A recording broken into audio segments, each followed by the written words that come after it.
Bwana, taarifa kamili kutoka katika klabu ya soka Young Africans baada ya kumwondosha kocha ambaye wameona kama hawezi kuzingatia mifumo na misingi ya klabu. Hatimaye rasmi wamemtambulisha kocha mwingine, kocha wa vikombe, kocha wa kibabe, kocha mwenye uzani wa hali ya juu mno. Nadhani hii itasaidia sasa kurejesha furaha pale Jangwani. Young Africans wamekuwa na kutokuwa na bahati katika dirisha hili, kwa maana ya kupata makocha wazuri na kupata wachezaji wazuri. Kwa hiyo katika msimu huu Young Africans wanapata ubingwa, lakini ni kwa hali ngumu sana, yani ile sogea tukae, kwa maana wakiwa wanachechemea. Sasa Young Africans wanaendelea kufukuza au kukimbiza mwizi kimya kimya, huku wakiendelea kufanya mikakati yao ya kimsingi kumtafuta kocha ambaye atashika mikoba mizuri. Kwa hiyo kocha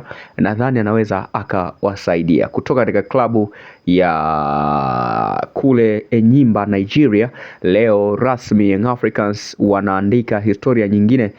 Takriban miaka mingi kupita walikuwa hawajawahi kupata kocha kutoka katika nchi ya huko Nigeria. Sasa rasmi Nigeria anaingia, lakini huyu ni mzaliwa wa Tunisia akiwa anafundisha katika klabu ya Enyimba. This time around Young Africans wamebagenda kumalizana naye moja kwa moja, kwa sababu wanaamini kila kitu kitakuwa sawa na wanaweza kufanya kila kitu kizuri kwa ajili ya kikosi chao. Young Africans hawana jambo dogo, wakiamua lao hakuna wakuzuia. Wanakwambia heka zao ni nani anaweza kazizuia? Basi hichi ndicho kikosi ambacho mara nyingi kimekuwa na mafanikio makubwa sana pale Jangwani. Young Africans ni timu ya vikombe, ni timu ambayo inajimudu na kujiweza na inaweza kufanya kila kitu. Jana bwana, katika mechi wamecheza dhidi ya KMC, tulishuhudia vimbwanga na vya Mzee Side pale. Napozungumza vimbwanga vya Mzee Side, everyone understand much about vimbwanga vya Mzee Side, kwamba Young Africans wamepambana sana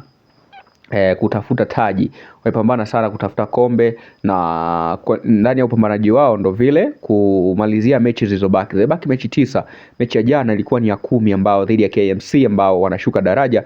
Sasa walibana sana kwa Young Africans, lakini kilichowakuta walijua wenyewe, walikula chuma moja tu na game ikaisha. Starboy Alan Okello aliwaweka. Sasa this time around unaambiwa kocha mpya anaandaa booster zake ili kuhakikisha mipango kazi inatekelezwa vizuri na kazi inaendelea. So kocha mpya analisi mikoba ya Pedro Goncalves, this guy from Enyimba.